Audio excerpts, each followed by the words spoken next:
All right, so let's go over the skills here. And again, I'm going to try and go through this as fast as possible just so that this video doesn't turn out to be like a fucking hour long. So in a nutshell, you got your pre-awakening kit and then you've got your awakening kit. Okay, in a nutshell, if I was going to really generalize it, okay, your pre-awakening kit is more utility and your awakening kit is more for damage. Okay, so keep that in mind. If we're going to go over the awakening skill first, I'm just going to go over the notable skills, the important skills for a striker. And again, all this is related to PvP. Okay, so number one, we got Skull Crusher. Okay, this skill has a flow with this, and it looks like this. You can see these are my cooldowns right here on the left for Skull Crusher and Rage Hammer. Not Rage Hammer, sorry. Skull Hammer, which is the name of the flow. Skull Hammer has a relatively long cooldown of 15 seconds versus Skull Crusher has a cooldown of 8. So that skill is your hardest hitting burst skill.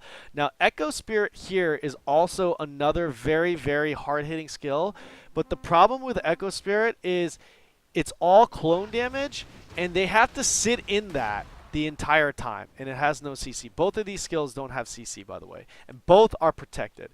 Okay, so those are your two hardest hitting skills, but Skull Crusher and Skull Hammer is a very, very quick burst versus Echo Spirit. They have to be CC'd on the ground to eat the whole duration of it. But these two skills are very notable because Skull Crusher here is a flow, okay, from various other skills that I'll show you here in a sec. Like, you can go into your pre-awakening and go Twisted to Nimbus, and then just go straight into Skull Crusher. And you could also just hotbar Skull Crusher, which you absolutely have to hotbar.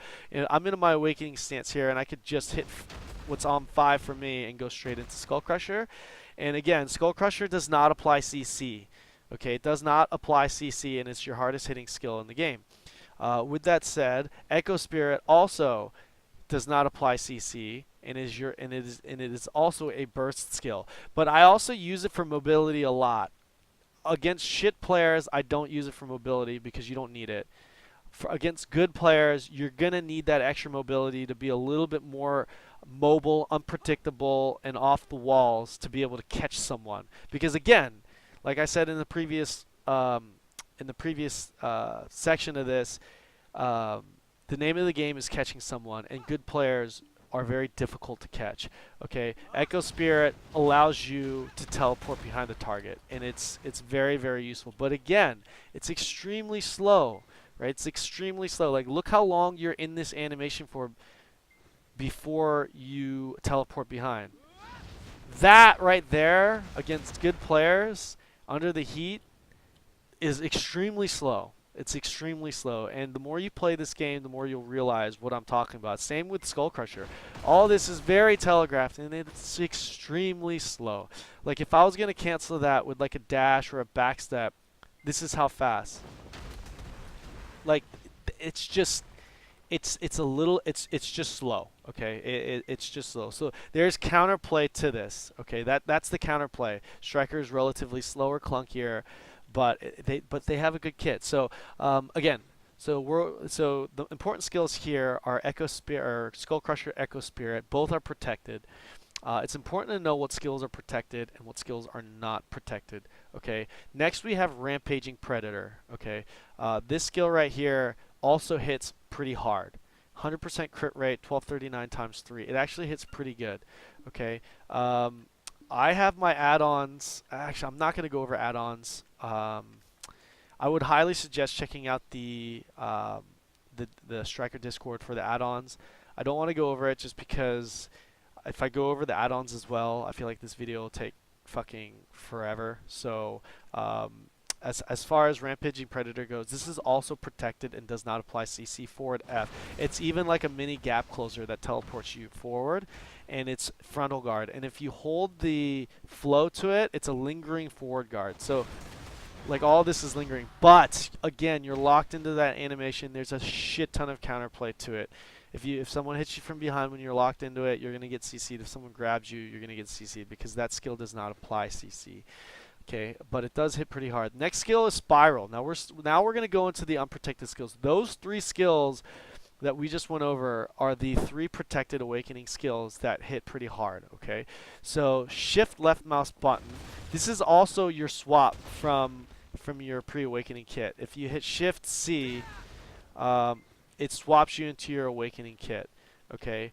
This is unprotected, but the damage is pretty good, and it's a knockdown CC. And knockdowns are always the best because they have the longest CC duration. And this skill is actually, when it's off cooldown, you actually gain more ground. You can see if I'm right here at this grass, like if I'm right here on this little thing right here and I do it, it moves me all the way up to here. But if I do the same skill off cooldown, fuck, hold on. If I do the same skill off cooldown, I don't go as far, right? And also the CC won't register. So this is a really good skill because it gives you mobility. Like, the only downside to it is it's not protected. Now this is like personally, this is really the only skill you ever see me use that's not protected because I'm a big advocate of staying protected. But again, it knocks down, so it's a very, very good skill to use during combos, which is what we'll go over later. It also has a down smash, which I'm not going to get too much into. Endless Explosion is the next one. It's shift right mouse button. This does pretty good damage, but again, you're locked into it. You can't cancel after like certain hits, but it's relatively slow. And if you want the first portion of the attack to register, you have to be really close. If I'm a little far away, then these things don't really take much damage, like in the first portion of it. But it's a float, and it's very good for combos if you want to add that extra damage. I really see Endless Explosion, this skill right here, with like as the same as Infernal Destruction, because both do similar damage, and both are unprotected. The only difference is Infernal is a bound, which fucking sucks, and Endless is a float, which you can use to extend combos. Bound is not a very good combo to use when someone's already on the ground, and you're never going to use Infernal to get someone on the ground. If you're using Infernal to get someone on the ground, you're doing it wrong. And we're going to go over that later in the combo section. So those are the main highlighted skills in Awakening. As you can see, I didn't go over a lot of other skills. Actually, I'm sorry. Ferocious Assault, forward right mouse button. This is a protected skill that does not apply CC, but I use it more for mobility. The damage is lackluster. And this used to be a very good skill because it used to have lingering super armor, but they removed the lingering super armor. So now when you land right there, you're unprotected. And the problem with this is if you want, like, you could use your mass destruction in your awakening kit to transition you into your pre-awakening. But the problem with Ferocious Assault, also known as Monkey Jump, if you're holding right mouse button in any way after it, it's gonna go straight into Endless. It's gonna go straight into Endless, and it's so fucking stupid. I don't know why they don't remove it. So you'll see right here. If I turn on my UI here, you can see the buttons that I'm pushing. I'm going to go Ferocious into Mass Destruction. And Mass Destruction is, I'm going to do D right mouse button, okay? And you'll see what I'm talking about. I go here, I'm holding D, right mouse button, but it's putting me into that, right? Versus, like, let's say I do Skull Crusher, right mouse button D, it's going to do that every time. So it's just stupid. Like, it really forces you to stay locked into Monkey Jump when you hit the ground. So like what I'll actually do when I do it is I'll either dash or backstep out of it after this. Like in that second that you're on the ground, it's a vulnerable frame. Like I'll normally do something like that, but that second you hit, like, and again, more counterplay to Striker, right? Like this is slow and easily telegraphed.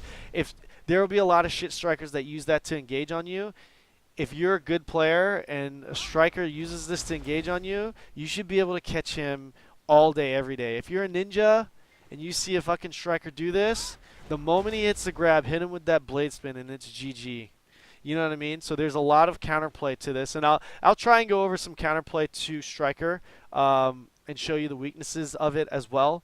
But yes, those are the main skills in the Awakening kit. Okay, everything else, like I don't even fucking use this skill, which is a flow from Spiral, that little back thing, because it's unprotected. And again, you don't want to use unprotected skills because it just takes one fucking skill to CC you and it's over.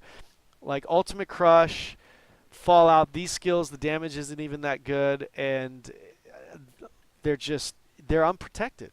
I mean, Fallout's not bad because the CC on it is a knockdown, but you're never in a position where you actually need it. I mean, I'm talking about PvP again, okay? And also, as far as my grabs goes, I lock my Awakening grab, and I'm gonna go over that here in a sec. I will go over that in a sec, okay? Definitely use the E buff whenever you can. You get a lot of DP, and you also get a heal from it, and the attack speed. It's just a really, really good skill. Endless Fight, never even use it. The skill, again, the skills that I showed you are the main skills that you want to be using. Those are the main skills in the Awakening tree.